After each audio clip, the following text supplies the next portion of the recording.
An open letter. Hey, Chip. The man who bought a megaphone and called it a brain. Hey, Chip. Well, hey, Chip. Is a show you can't stop watching because you're morbidly curious how long a man can keep pretending before the act crumbles. He did not grow into controversy. He assembled it in his garage from spare parts, bad wiring, and personality with too much Instagram filter and not enough self-awareness. He calls himself a journalist, and he treats truth like a suggestion. He files legal papers like a guy writing angry fan mail to an institution that never asked for it. This is the essential thing about him. He believes theatricality is intelligence.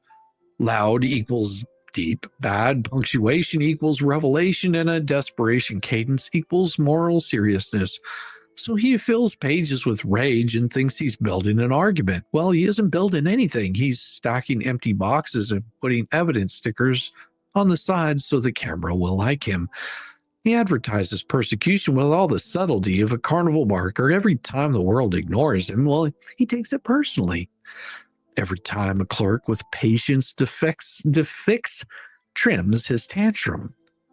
He declares a constitutional crisis when a judge strikes his crap off the docket and he reads it as martyrdom. Well, he hoists the word censorship on top of his own incoherence like a flag planted on a pile of garbage. It's performative victimhood, the cheapest currency of the self-appointed prophet. Let's talk about his research. It's a scrapbook full of half-thoughts and hyperventilated breadcrumbs. He collects rumors like trading cards and then plays them at full blast on his channel, making a spectacle out of hearsay until someone with a law degree fights back and the rest of us laugh. He doesn't substantiate, he amplifies. He confuses volume with proof and earnestness with authority. He assumes that if he screams the same nonsense enough times, repetition will manufacture respectability. It never does. Repetition just underlines the lack of any original thought. He performed a version of himself in public, the righteous exposure, the hard-nosed truth-teller, the embattled hero, and the truth is less flattering. He's a man who learned how to monetize outrage and then convinced himself that monetization equals validation. He turned his own bitterness into a business model, then acted surprised that people read the receipts. That's the basic tragedy of Pain Chip. He's not wrong because the world is blind. He's wrong because he can't distinguish between being seen and being taken seriously. He worships fancy words the way that magpies hoard shiny things, Latin phrases, court citations, clipped law journal quotes. He slips them into his rants like props at a community theater production, and they sound important when he sees them and reads them. Sure, but when you actually parse the sentences, you find error and posturing. Well, he uses legalese the way a kid uses a costume to look the part without ever having earned it. It's cosmetic intelligence. It gleams at a distance, but collapses on touch. There's a humiliating pattern in his work, inflation followed by collapse. He builds big statements on flimsy stems, then panics when real scrutiny arrives, and that panic has personality. He doubles down on his theatrics because that's what he has in stock: bluster, spectacle, the promise of revelation without the painful work of actually doing any research. Why they can't figure out who George is. He confuses that doubling down for bravery, swinging his little plastic sword. It's not. It's the sound of someone trying to outrun their own fuck-ups. He's also a man who's gamified grievance, because every setback is content. Every legal rebuke becomes a fundraising hook. It would be almost artful if it weren't so transparently transactional. He posts the court orders like a kind of triumph, usually reserved for championship trophies, like a boxer pinning his own defeat on a wall and calling it strategy. The spectacle isn't a sign of principle. It's proof he knows how to turn bad news into clicks, and he's proud of it. The performance extends to how he dresses, his life story.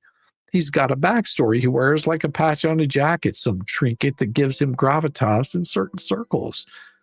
The story is always useful. It's raw enough to read its authenticity, but vague enough to be used as a prop. He treats the shadow of his past like a brand asset, a button you press when you need pity, a badge you flash when you want someone to stop asking uncomfortable questions. The real ugliness is the trade. Pain as currency, notoriety traded for influence, a history turned into an excuse of perpetual spectacle. And the followers, well, bless them, they're the carnival mirror, literally. They don't hold him accountable, they amplify, they treat outrage like worship. The more desperate his rhetoric, the more fervent the applause. That dynamic is the worst part because he's not alone. He's the charismatic frontman of a small, noisy choir who would echo anything if it sounded enraged enough. Those followers aren't dots on a graph for him, they're all proof that his nonsense has gravity. Well, let's be honest about style. He writes like he's been on stage for too long and forgot where the script ends. Sentences spiral into themselves, adjectives pile on like junk mail, and conviction fills the places where facts should be. He mistakes theatrical cadence for clarity. The result is a series of explosions, usually from his mouth, that mean nothing except that someone somewhere is yelling. And if you want to debate him, well, prepare for his show. Because if you want to hold him to evidence, prepare to just wait past post-op-ed time. He performs outrage the same way some people perform religion, ritualized, rehearsed, emotionally tidy. Because every rant of his has the same opening act, the setup that indicts everyone else, the middle that confirms his own persecution, and the finale where he promises retribution or repentance or both, and then, of course, the applause. The finale repeats because it must. He runs the same play and expects players to believe he's new each time. We don't. We see the set. We know the stage directions. We see how he cues the outrage at the times that he needs those low donations. The theater is cheap. The actors are tired. The audience keeps showing up because, well, shit, the popcorn's free. He's audacious. I'll give him that. Audacity is not the same as competence, but it's energetic. He's tireless in the single task he loves best, performing his injury. That's his craft now. He's turned grievance into a daily grind. If the grind pays the bills and fills the live stream, he's willing to look like a fool in court so long as the streaming numbers hold. There's a grotesque vanity in all of it. He mistakes notoriety for legacy, rage for righteousness, attention for achievement. His files are full of spectacle and empty of any sort of legal discipline. The scariest part is not that he lies or that he performs. No. It's that he cannot see himself from far enough away to recognize the pattern because he's a man that's trapped inside his own production, the director, the lead actor, the critic, the audience, and he mistakes that loop for success. Now imagine that loop winning legal credibility. Terrifying, right? Good thing the court isn't ratings board because the court has rules. Those rules won't be shouted into silence. They require evidence. They require restraint. They require that you treat the process with a shred of respect.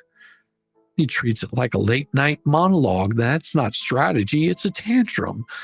So here's the thing that makes the mockery bitterly easy. He is both a con and a believer. He peddles rage like a product and believes the ledger of clicks proves he's right. He reads the manual for public performance and never bothered to read the manual for responsibility. The difference is crucial. One is a craft, the other one is a bad habit. If you want to reduce him to his most honest description, it's simple. He's a loud boy who found a podium. He's someone who thinks being loud equals being smart, which is petty and tragically human. We will shout until the room tires or until the rules catch up. Both outcomes are entertaining for spectators, but terrible for anyone who expects anything like seriousness. And yet he will persist. He'll keep filing. He'll keep yelling. He'll keep framing his defeats as evidence of conspiracy. He'll keep magnifying the parts of his past that make him feel legitimate and bury those parts that don't. Usually it's him being buried. He'll keep pretending his chaos is method, and he will keep finding small, eager pockets, usually prison pockets, of people who prefer spectacle to honesty. That is not a recipe for truth, but a recipe for performance. Now, if you want closure, here it is. Paintchip will always be a product of his method. He is a publicity packaged as intellect, outrage marketed as morality. He's an actor who never learned the play and a preacher who mastered the megaphone. He's a small man with a loud voice and no sense of proportion. The universe is big and fame is loud, and he confused the two and then assumed the noise meant gravity. The only gravity is what all that food is doing around him in an all-you-can-eat buffet. Signed, the cruel friend you secretly want in your comment section, Shizzywhiznut, legal badger of doom, Velcro shoes, helmet free, and permanently unqualified for subtlety. And most definitely owning every single bit of it. It is about time.